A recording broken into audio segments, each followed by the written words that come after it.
अस्सलाम वालेकुम। टीम 10 की तरफ से ये इस कोर्स का लेक्चर 3 है। आप पेन पेपर पेंसिल अपने पास पकड़ लें ताकि आप इंपॉर्टेंट पॉइंट्स को नोट डाउन कर सकें। इस कोर्स में हम प्राइस एक्शन ट्रेडिंग पे बात करेंगे। इसमें हम कैंडलस्टिक्स को बहुत डिटेल में समझेंगे और उनके पैटर्न्स को। पैटर्न्स 3 टाइप के होते हैं: बुलिश पैटर्न्स, न्यूट्रल पैटर्न्स और बेरिश पैटर्न्स। हम इन सब पैटर्न्स को बहुत डिटेल में डिस्कस करेंगे, मगर उससे पहले मैं आपको बेसिक कैंडल्स का कॉन्सेप्ट चार्ट पे दिखा देता हूँ। कैंडल्स 2 तरह की होती हैं, जैसे कि मैंने इनको ड्रॉ किया है। एक ग्रीन कैंडल होती है और रेड कैंडल होती है। ग्रीन कैंडल का मतलब है कि बुलिश है, रेड कैंडल का मतलब बेरिश है। टेक्निकली ये बात 50% सही है और 50% बात गलत है। आप नहीं डिसाइड कर सकते कि ये बुलिश है या बेरिश है। मैं आपको इसको डिटेल में बताता हूँ। हर कैंडल की बॉडी होती है और विक होती है, उसके टॉप पे होती है और बॉटम पे। मैं आपको ड्रॉ करके बताता हूँ। ये इस तरह हर कैंडल आपको नॉर्मली नज़र आएगी। हर कैंडल में बॉडी होती है और उस बॉडी का अपर पार्ट हाई होता है और लोअर पार्ट लो होता है। और इसी तरह जो उसकी ऊपर वाली विक होती है उसको अपर विक बोलते हैं और जो नीचे वाली विक होती है उसको बोलते हैं लोअर विक। ग्रीन कैंडल आपकी बुलिश कैंडल होगी, रेड कैंडल आपकी बेरिश कैंडल होगी। जो ग्रीन कैंडल है वो नीचे से स्टार्ट होती है और ऊपर जाके ख़त्म होती है। जो रेड कैंडल है वो ऊपर से स्टार्ट होती है और नीचे जाके ख़त्म होती है। अगर मैं आपको इनके बॉडी के हिसाब से बताऊं तो ये इस तरह शुरू होती है। ग्रीन इस तरह ऊपर जाके क्लोज़ होती है, रेड ऊपर जाके नीचे क्लोज़ होती है। दोस्तों अब बात करते हैं कि ये अपर विक और लोअर विक कैसे फॉर्म होती हैं। अगर आप नॉर्मल चार्ट देखें तो आपको हर कैंडल में ये विक नज़र आएगी। दोस्तों विक की फॉर्मेशन समझने के लिए मैंने आपके लिए एक एग्जांपल बनाया। अब जैसे ये कैंडल है, इसका प्राइस $3 पे ओपन हुआ था, फिर ये $5 तक गया, फिर ये इसके बाद $8 तक भी गया। फिर उसके बाद बेयर्स एंटर हुए, इसका प्राइस फिर $8 से $1 तक गिरा, फिर उसके बाद दोबारा बुल्स आए, फिर उसका प्राइस $5 तक ले गए और यहाँ पे कैंडल क्लोज़ हो गई। तो जो $8 की प्राइस गई थी वो विक के थ्रू इसका मूवमेंट आपको पता चलता है, और जो $1 की प्राइस गिरी थी वो लोअर विक से आपको पता चल रहा है। तो अगर जो ग्रीन कैंडल होती है उसकी ओपनिंग नीचे से शुरू होती है और ऊपर जाके क्लोजिंग होती है। जो रेड कैंडल होती है उसकी ओपनिंग ऊपर से शुरू होती है और नीचे जाके क्लोजिंग होती है। दोस्तों आप इसका स्क्रीनशॉट ले लो या आप अपने नोट्स में इसको ड्रॉ कर लो, ये बहुत इंपॉर्टेंट है। इससे आपको समझ आएगा कि कैंडल्स क्या होती हैं, इनकी फॉर्मेशन कैसे होती है। दोस्तों अब मैं आपको बताता हूँ कि इनके पैटर्न्स कैसे होते हैं। मगर आपने एक चीज़ याद रखनी है कि जो पैटर्न्स हैं आप इनको 80% आप इन पे यकीन रख सकते हो कि हाँ ये पैटर्न इस तरह फॉर्म होगा, मगर हमेशा 20% फेलियर का चांस होता है। तो आप किसी भी चीज़ पे 100% रिलाई नहीं कर सकते, क्योंकि ये जो कैंडल्स होती हैं ये ह्यूमन बिहेवियर को रिफ्लेक्ट करी हैं। आप ह्यूमन बिहेवियर को प्रेडिक्ट कर सकते हो, मगर आप कभी भी नहीं जान सकते कि अगले ह्यूमन के दिमाग में क्या चल रहा है। तभी सिर्फ आप प्रेडिक्ट कर सकते हो, आप 100% अश्योरिटी से अपनी प्रेडिक्शन को नहीं कर सकते। तभी आपने हमेशा लॉस के लिए तैयार रहना है।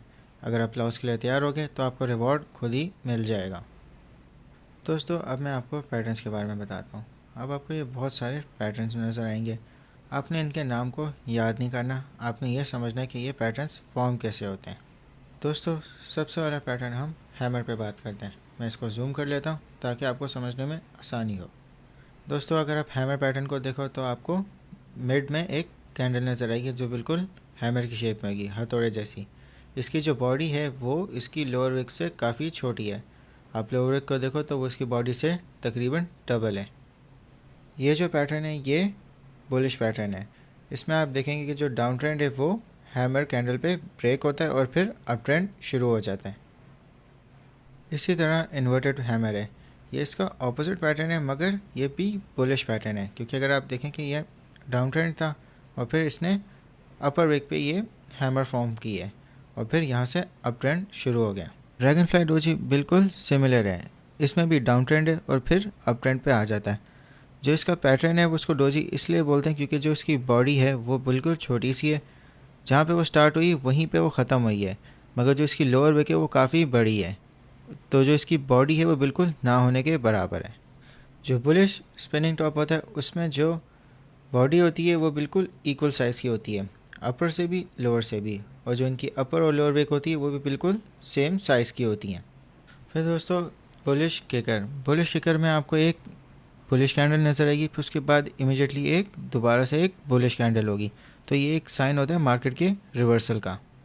जो बुलिश इनगल्फिंग है उसमें आपको एक बुलिश कैंडल मिलेगी और उसके बाद एक दूसरी बड़ी बुलिश कैंडल मिलेगी।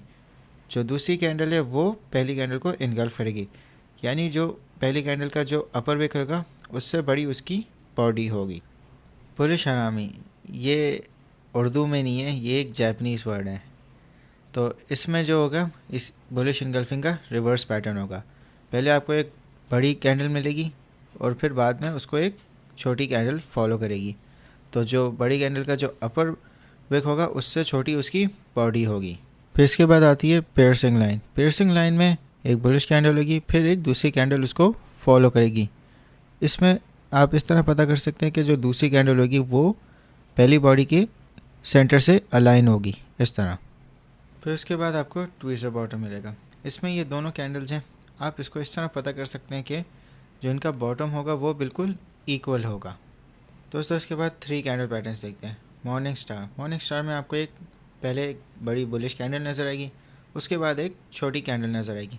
यह आपका बुलिश स्पिनिंग टॉप भी हो सकता है या डोजी हो सकता है। फिर उसके बाद आपको जो थर्ड कैंडल नज़र आएगी वो एक बुलिश कैंडल होगी, ये इस मिड कैंडल से बड़ी होगी।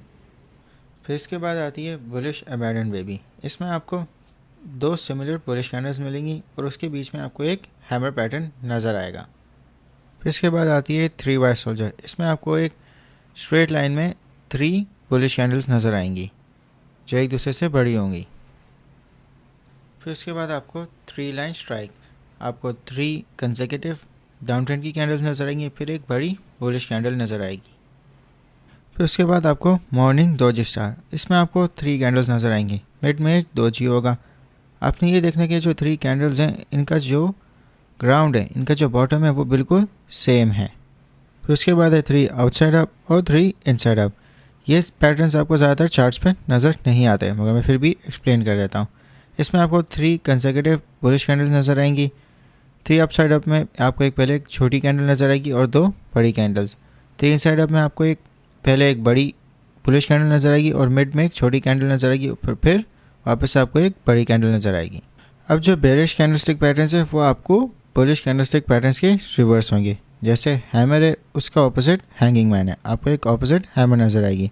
जैसे इन्वर्टेड हैमर है, इसी तरह शूटिंग स्टार है। अगर आप 2 कैंडल पैटर्न्स भी देखें तो बुलिश किकर है, उसका रिवर्स बेरिश किकर है। 3 कैंडल पैटर्न्स में आपको भी सिमिलर इनके रिवर्स पैटर्न्स नज़र आएंगे। तो आपने बुलिश कैंडल पैटर्न्स को अच्छे से आप याद कर लेंगे और समझ लेंगे तो उनके ऑपोजिट आपको बेरिश कैंडल पैटर्न्स भी समझ आ जाएंगे। दोस्तों जो न्यूट्रल बेसिक पैटर्न्स होते हैं ये ज़्यादातर आपको चार्ट्स पे नज़र नहीं आते। जैसे इसका डोजी, ये एक डबल डोजी है। इनमें जो प्राइस मूवमेंट है वो बिल्कुल न्यूट्रल रहती है। अब स्पिनिंग टॉप है, एक तरफ बुलिश स्पिनिंग टॉप होगा और एक तरफ बेरिश स्पिनिंग टॉप होगा। अब मारूबोजो में सिंपली अपर और लोअर विक्स नहीं होती, दोनों कैंडल्स में आप देख सकते हैं। अगर आप स्टार में देखें तो सिंपली पैटर्न एक रिपीट हो रहा है, प्राइस मूवमेंट कोई भी नहीं हो रही। तो जो न्यूट्रल बेसिक पैटर्न्स है ये बहुत ही रेयर होते हैं, मार्केट में हमेशा कुछ ना कुछ मूवमेंट हो रही होती है। दोस्तों अब मैं आपको बताता हूँ कि रिवर्सल कैंडल्स कौन कौन सी होती हैं और जो सबसे इम्पॉर्टेंट है। Hammer, inverted hammer, dragon fly doji, bullish spinning top, hanging man, shooting star, gravestone doji, bearish spinning top, bullish engulfing, bullish हरामी, बेरिश इनगल्फिंग, बेरिश हरामी, मॉर्निंग स्टार और इवनिंग स्टार। आप इन सबको नोट डाउन कर लें। ज़रूरी बिल्कुल भी नहीं है कि आप इनको एज इट इज़ याद रखें, इनके नाम याद करें। आपने समझना कि ये क्या पैटर्न बना रहे हैं, किस तरह ये ट्रेंड को रिवर्स कर रहे हैं, आपने ये ज़्यादा समझना है।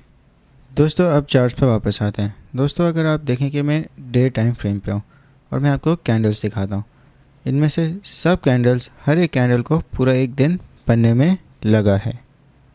दोस्तों अगर आप यहाँ पे देखोगे तो आपको टाइम नज़र आएगा, ये टाइम जोन है। अगर इसको मैं सिलेक्ट करता हूँ और मैं पाकिस्तान में हूँ तो मैं कराची सिलेक्ट कर लेता हूँ, तो ये कराची का करंट टाइम है। और UTC+5 का मतलब कि इस टाइम पे 5 बजे डेली क्लोजिंग हो जाएगी। तो ठीक कराची के 5 बजे यहाँ पे जो डेली कैंडल है वो क्लोज़ हो जाएगी। दोस्तों अब मैं इस कैंडल पे बात करता हूँ। ये एक डेली कैंडल है, ये 24 घंटे में पूरी क्लोज हुई है। अब आपने समझा कि इस कैंडल में हुआ क्या है। तो दोस्तों इस कैंडल में प्राइस 3800 पे शुरू हुआ था और फिर बुल्स इसको ऊपर लेके गए 3824 पे। फिर इसके बाद बेयर्स इसको 3641 तक लेके गए और फिर ये क्लोज़ हुई 3677 पे और ये क्लोज़ हुई ठीक सुबह 5 बजे, या आप टाइम जोन में देख सकते हैं। तो दोस्तों हर कैंडल को 24 घंटे लगे हैं क्योंकि हम डे टाइम फ्रेम में देख रहे हैं। हर कैंडल सुबह 5 बजे से शुरू होती है और 5 बजे क्लोज़ होती है और फिर ठीक 5:01 पे दूसरी कैंडल शुरू हो जाती है। तो दोस्तों अगर हम 15 मिनट्स के चार्ट पर जाते हैं तो हमें हर कैंडल 15 मिनट्स की नज़र आएगी। और अगर आप प्राइस पे देखेंगे, प्राइस के नीचे यहाँ पे एक टाइमर होगा, ये आपको बताएगा कि कितना टाइम बाकी है कैंडल को क्लोज़ होने में। हर कैंडल 15 मिनट्स की है तो अगले कैंडल भी 15 मिनट बाद शुरू होगी। दोस्तों प्राइस एक्शन समझने के लिए हमने 2 कैंडल्स पर फोकस करना है, रिवर्सल कैंडल्स और कंटिन्यूएशन कैंडल्स। रिवर्सल कैंडल्स के मैंने आपको पैटर्न्स बताए हैं। रिवर्सल कैंडल्स आपको अप ट्रेंड या डाउन ट्रेंड में नज़र आएंगे, क्योंकि रिवर्सल का मतलब ये है कि कोई भी चीज़ का अगर अप ट्रेंड है तो एकदम से ट्रेंड रिवर्स होकर डाउन ट्रेंड बन जाएगा। इसी तरह अगर डाउन ट्रेंड है तो वो ट्रेंड रिवर्स होकर अप ट्रेंड बन जाएगा। हमें इन कैंडल्स को आइडेंटिफाई करना है। रिवर्सल कैंडल्स आपको हमेशा टॉप और बॉटम पे देखनी है। आपको ये मिडिल में भी नज़र आएंगी, ये ट्रैप है, तो आपको मिडिल से हमेशा बचना है। आपने हमेशा टॉप और बॉटम में आइडेंटिफाई करनी है। जो कंटिन्यूएशन कैंडल्स होती हैं ये किसी भी ट्रेंड का कंटिन्यू होने वाली कैंडल्स होती हैं। ये आपको टॉप और बॉटम पे नज़र नहीं आएंगी क्योंकि ये मिडवे में चल रही होती हैं। जैसे कि अगर आप ये देखें कि ये एक छोटा सा डाउन ट्रेंड बन रहा है, मगर जो इसकी कैंडल्स हैं ये वाली और ये वाली, ये कंटिन्यूएशन कैंडल है। ये आपको टॉप और बॉटम नहीं बताएंगी, आपने इनको फॉलो करना है। दोस्तों हम लेक्चर 3 के नेक्स्ट पार्ट में और ज़्यादा प्राइस एक्शन को कवर करेंगे। तो अभी मैं आपको क्विज दे रहा हूँ ताकि जो आपको अभी सारे कॉन्सेप्ट्स बताएं वो आपको थोड़ी समझ आ गए हैं।